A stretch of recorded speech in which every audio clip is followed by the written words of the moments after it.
What's up, team? I hope you had a kick-ass week. This week, I'm going to put some alcohol in this thing finally. It is the alcohol sacrificial cleaning run, so I'm not going to get to drink any of it or even taste any of it, but that's cool. I finally get to see how this thing runs with some alcohol in it. I've also solved a couple of problems from last week that you guys pointed out, and I've got a few more to solve as well. So stick around, and I'll catch you right after this.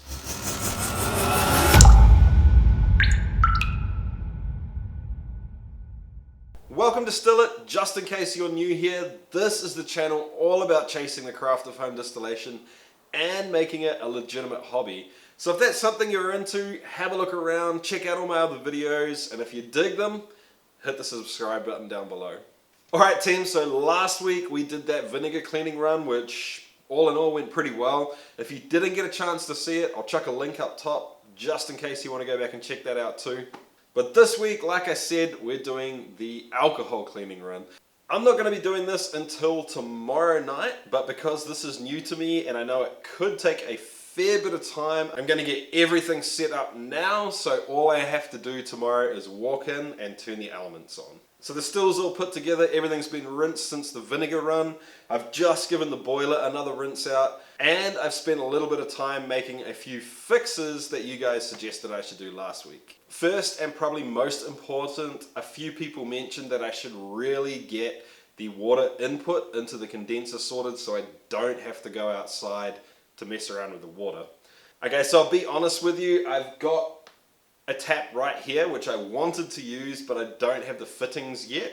Just in case I don't get them for tomorrow, I've made a little workaround. I'm still using the tap outside, but I've got it set at a pressure out there that doesn't mess with any of the low pressure fittings, in which case I can just use the ball valve here to adjust flow to the condenser. And second, I'm no longer using flour paste down here because I've made a cardboard and PTFE gasket to go in there. I'm still not going to use that long term, but for now it seems like it's going to get me through just fine. I also decided that there's really no reason for me to run this in CCVM mode for this cleaning run, so I'm just going to put the coil down inside the column like last time and then use flour paste to put the cap on top as well. You may also notice that I've got a proper tri-clamp up on this part as well, so I don't need flour paste anywhere except the cap right on top. So at this point, I'm just trying to figure out where to put the fermenter so I can rack it into the boiler. I would love to be able to put it on that bench, but that TV cabinet is in the way. So I just had to hunt around and find something solid enough to be able to support the fermenter, and I was also kind of thinking about a spot to collect off the spout during the run as well.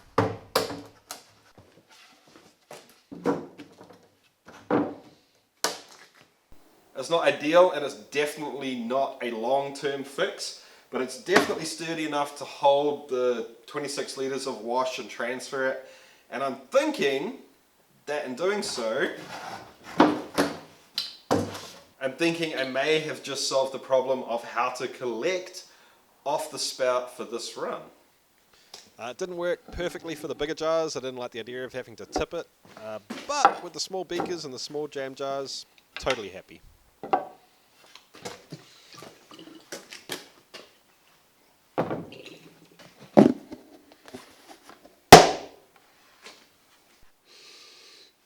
Interesting. It smells pretty similar to what it did when I tasted it a while back. It's just a little bit sulfury now, which is kind of interesting, and a little bit more bread yeast. But that may have something to do with the fact that I'm sticking my head in the entire fermenter rather than smelling a sample. So the only thing I had left to do was to rack the wash over into the boiler and wait for the next night.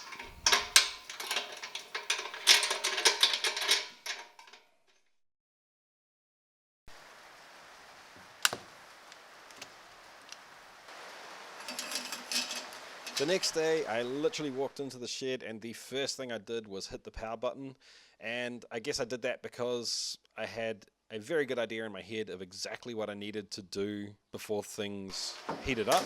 So I backed myself to get all of that done. I figured it was going to take me about 10 minutes to get everything done, and then I'd sit around for a little while waiting.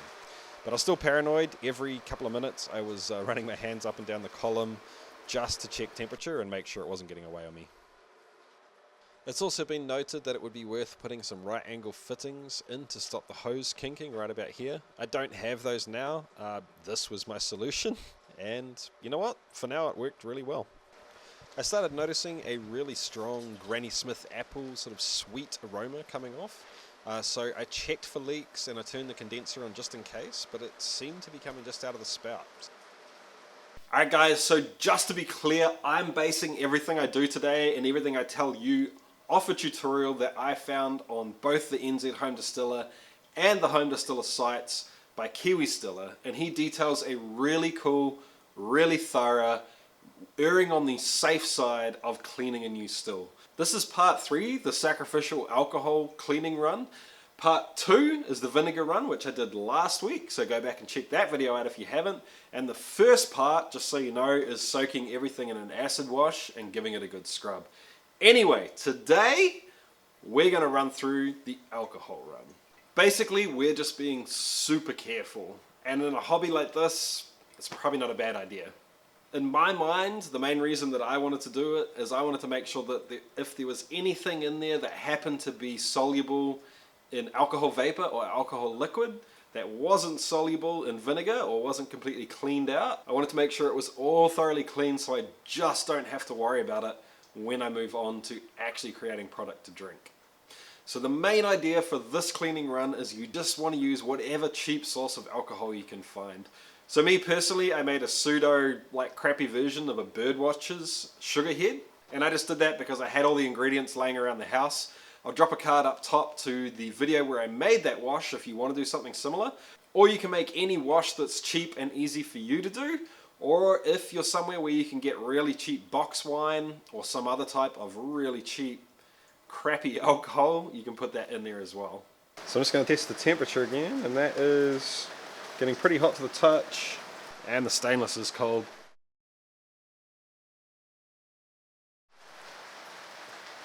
Woohoooo! First drips on the still. Whoa, that smells really interesting.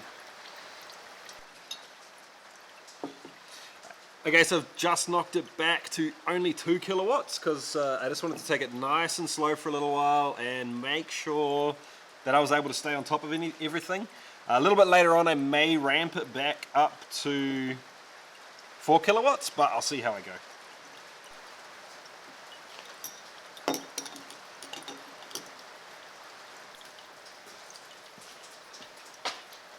Okay, so that is 2 kilowatts with the condenser running at an absolute crawl. There's only just enough water coming out to really be a flow, and that's knocking it down to right around 12 degrees Celsius. So I'm really pumped with this condenser. I'm really happy with that.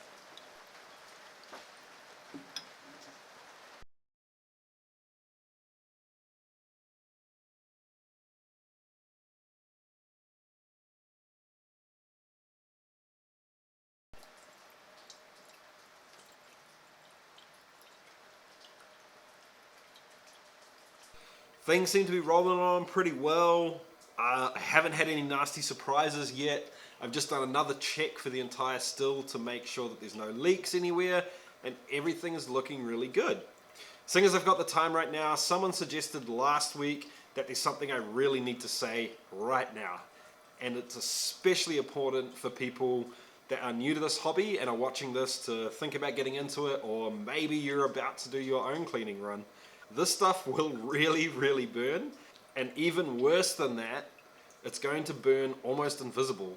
Especially under any decent lighting, which you should be using to operate a still anyway, it's going to be almost impossible to see the flame, so there's a really high chance that you're not going to know something's wrong until it's too late.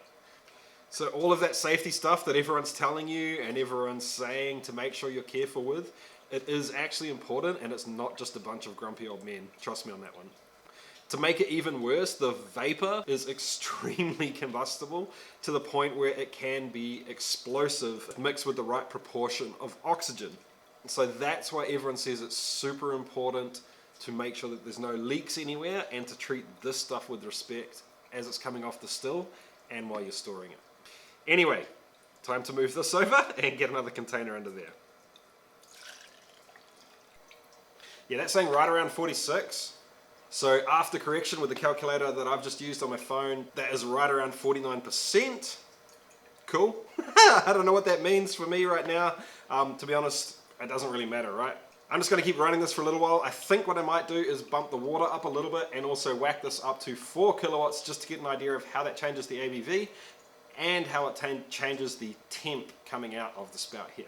Alright guys, here's the plan. I'm going to take this out and I'm going to put this one in, and pretty much as soon as I do that I'm going to flick it over back to 4K because I want to see the difference in speed and also the difference in temperature. So this is still right around, it's actually under 12 degrees now. So we'll see what happens when we bump it up to 4K. Alright, here we go. Ready, set, go, and back to 4K. Alright, so it's pretty obvious the difference in speed. I'm not sure if that's quite twice as much. It'll be interesting to measure flow rate. And the temperature is going up slowly too, so it'll be quite interesting to see where that levels off at. I'm going to make a guess and say 21 degrees Celsius. Place your bets.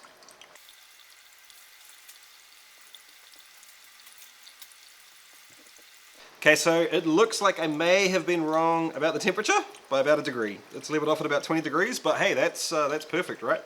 Everything's humming along nicely. It's still coming off at around about the same speed, so I figured, hey, why not? Let's have a taste, right? Cheers, guys. No, I'm full of it. That's water. Seriously, this is a cleaning run. There's some nasty stuff in there, and I know that if you're in this situation, you really want to taste it. Trust me. I'm not just some dude randomly telling you that to be a party pooper. This is my first still with my first run. It's the first time I've ever distilled alcohol, and trust me, I really want to taste this stuff, but it's just not worth it. Like, the reason I'm doing this is to clean it and make sure everything's safe so I don't have to worry about it in the future. So for those of you that are in this situation, stay strong, have some water. I gotta say, it's a pretty cool feeling to have this thing up and running. So if you're in the same situation, team, congratulations. It's pretty awesome that you've managed to get a still up and running, and I hope it does you really well in the future. So if you're watching this video and you've just finished a build, that's awesome, guys. Like I said, congratulations. Drop a comment down below, sound off, let us know what you built and how it went, because it is pretty sweet to see what other people are doing too.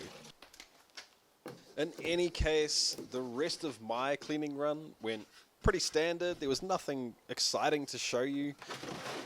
I have seen a little bit of controversy and a little bit of discussion about whether or not to keep the runnings of your cleaning run.